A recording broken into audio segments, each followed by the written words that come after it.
Spotify. We all use it, unless you use Apple Music. Okay, so first off, let's discuss the purpose of Spotify, as in what their business wants to provide.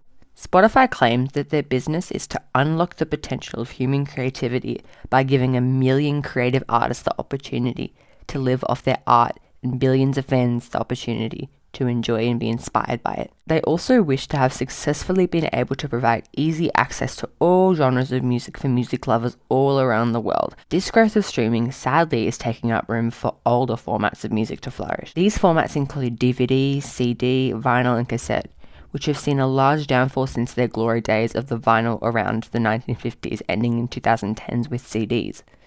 Next, we have the overall size of the business, as in how big they are worldwide. The easy question is answered as Spotify is definitely a global business. As of December 31st, 2018, it operated in 79 nations around the world on every continent, and there were 207 million active users, people who use the service at least once per month, with 96 million of these being paid subscribers. The company's rights holders were paid a total of 10 billion euros. Also, by the 31st of August 2018, Spotify had added more than 40 million songs on their platform, some from the biggest hitmakers like Taylor Swift, Ariana Grande, Billie Eilish, and Lorde, and others rising stars like Cub Sport, Lizzo, and Kim Petras. Probably have a lot of questions as to what I'm actually talking about, so for this next part, I'm going to do a question and answer sort of situation. You might be asking, what is the indirect classification of Spotify? Well, Spotify is a business within the arts and entertainment industry, an information technology industry, which is part of the tertiary sector, because it provides information services to people. What kind of things influence the way Spotify runs? Just like all businesses, Spotify is a business that is influenced by what is going on inside and outside their company. These are called internal and external factors. Internal factors are things such as employees, example software engineers, accountants, human resources, graphics and media, advertisers, salespeople, you get the point. And external factors include shareholders, rights holders, artists, active users and subscribers, government, and legal businesses. Interesting. But how does Spotify even manage to have their music streamed? Well, Spotify is a public company listed on the stock exchange. To be able to have a good reputation and not do anything illegal, contracts have to be set up to avoid any lawsuits.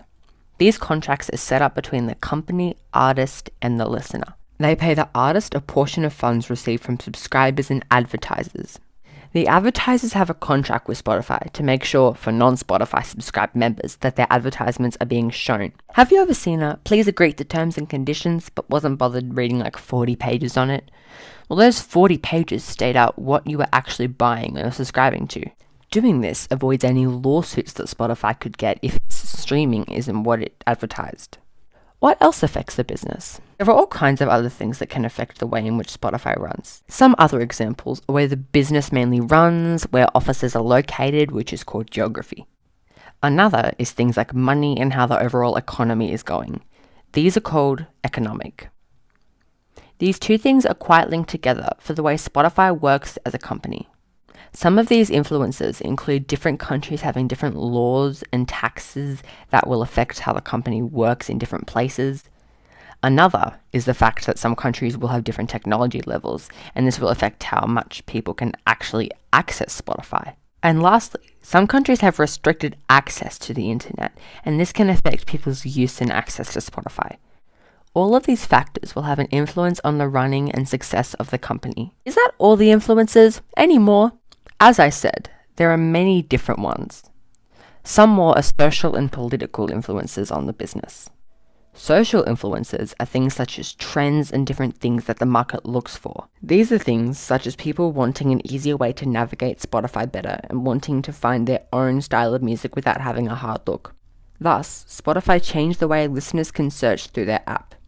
Another example is the high demand for playlists that are more specific to Western culture's everyday lives, such as having a lazy Sunday afternoon or having a fun night out with friends, so they decided to make playlists on these things and many, many more.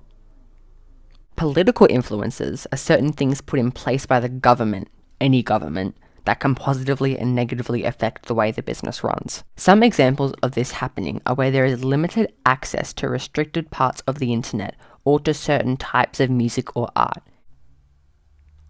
People living in developing countries will have less access to technology, and this will therefore affect Spotify's bottom line, profit/loss. Any more?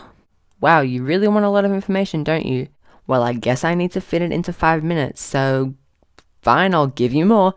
There are some key competitors that Spotify as a company are trying to avoid clashing their overall streams with. Some examples of these other companies are Apple Music, Deezer, YouTube Music, Tidal, Google Play, and SoundCloud. Another thing is availability of streaming services or devices in some countries can affect the number of subscribers they have. Lastly, the wealth levels of people will affect the business. If there is less money for people to spend, they will have to cancel subscriptions and maybe not even subscribe in the first place. Alright, so what did we learn? What you just said? Well, I guess you're right.